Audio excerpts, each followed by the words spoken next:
I posted this TikTok with a few interesting things about the way I view friendship, specifically. Oops. No, is my car already done? F me, dude. Specifically, I said that I had infinite close friends, and I said that I'm no longer attached to the idea of having a friend group. And somebody in the comments asked, so I was like, what the hell? I'll talk about it. Friendship.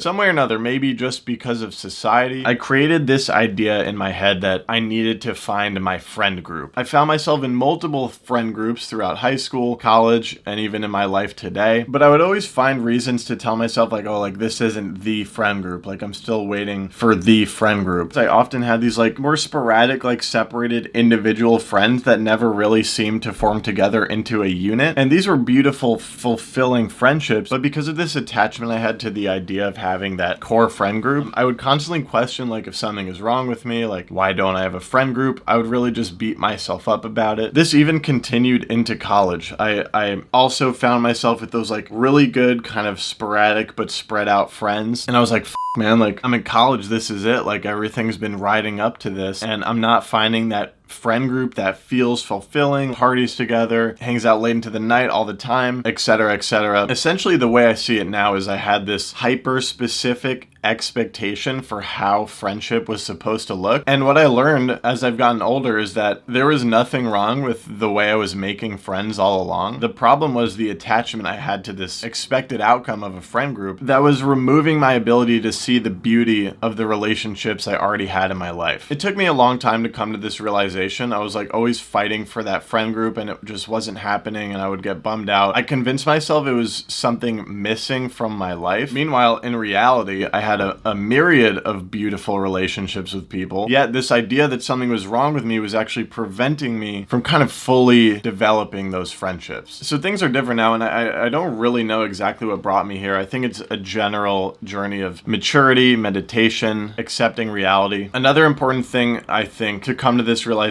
is that I'm like 101% fine being alone. And what that did was it removed the pressure to need this friend group to experience life with. It's like I didn't need it anymore. I could do it all by myself. Another thing that happened throughout my life is like I wouldn't stick to the friend groups that did form. Like in high school, I had a group of friends, but I quickly moved out of my hometown once I graduated, stopped seeing those friends, moved on pretty quickly, dove into my college experience. I also formed a group of friends during college and already as an adult, it's become more sporadic. I maintain these individual relationships, but that group has largely dissipated. And that used to freak me out, man. I was like, shit, I can't maintain a friendship. But now that I think about it, it's like, is every friend really meant to last for your entire lifetime? I don't think so. I think I've learned to accept the fact that I'm a free-spirited fella. I've accepted the fact that people grow in different directions. Sometimes you have a long friendship and then you grow apart. Sometimes you have a little short friendship and then you grow apart. I do think that some people it's going to be super long. I've hit a point where whatever it is, I'm not really going to fight it. I'm just going to go with whatever nature has in store for that individual friendship. And that's a very powerful mindset because you're taking a step back and going with the flow. It's going to enable you. And what I found it enables me to really be open to the new friendships that arise and the new people that come in my life and the friendships that are already going. It gives me this freedom to just let them be. The thing is I've learned is like we don't need to have so much control over things. In fact, when we try to make a tight grip on things like holding on to a certain friendship or gripping onto the concept of having that perfect friend group, you actually push those things away. Whereas when you let go and let nature take its course, friendships are going to arise. When you just let them happen, you kind of tap into this beautiful flow of like social abundance. And as I've taken a step back, just let it happen, my social confidence has increased because I'm like, when I meet a new person or when I'm hanging out with an old friend, I know that what is meant to be will be. So I ease that social pressure on myself. I don't really worry about that anymore. I just be myself around other people and relationships either naturally form or they go nowhere or they stay together or they dissipate. It is what it is. And the more and more I let go and just be myself around other people, the more I've realized that there's social abundance in this world. There are so many friends to be had. Every single human being that you encounter in this life, you have the capacity to form a beautiful friendship with and connect with with in a very deep way because we're sharing a human experience. During the pandemic in my first Bushwick apartment, I became really good friends with my next door neighbors right across the hall. It was at a time where I felt in my head that I didn't have many friends, but I was very open to people and open-hearted, and just ready for what was going to come. I was starting on my meditative journey, and I met these really kind souls across the hall. It was the pandemic, so we were kind of stuck to hanging out with our roommates and our neighbors, so we spent time together on the roof. We hopped in a Zoom book club, formed memories and connections with these people from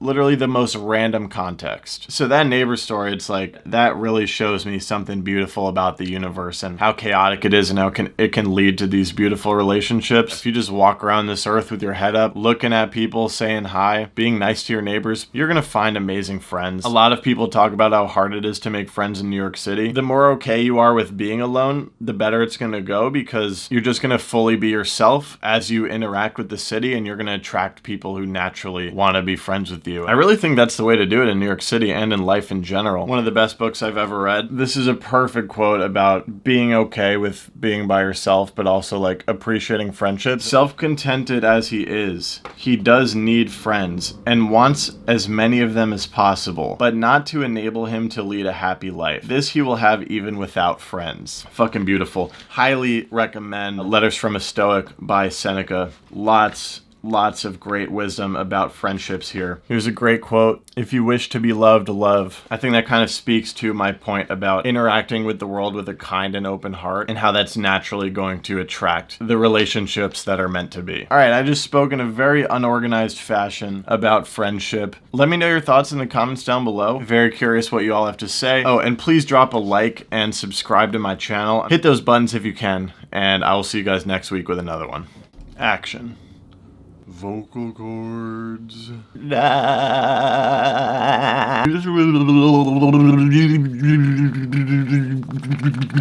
It's a little bit early to be talking with any emotion.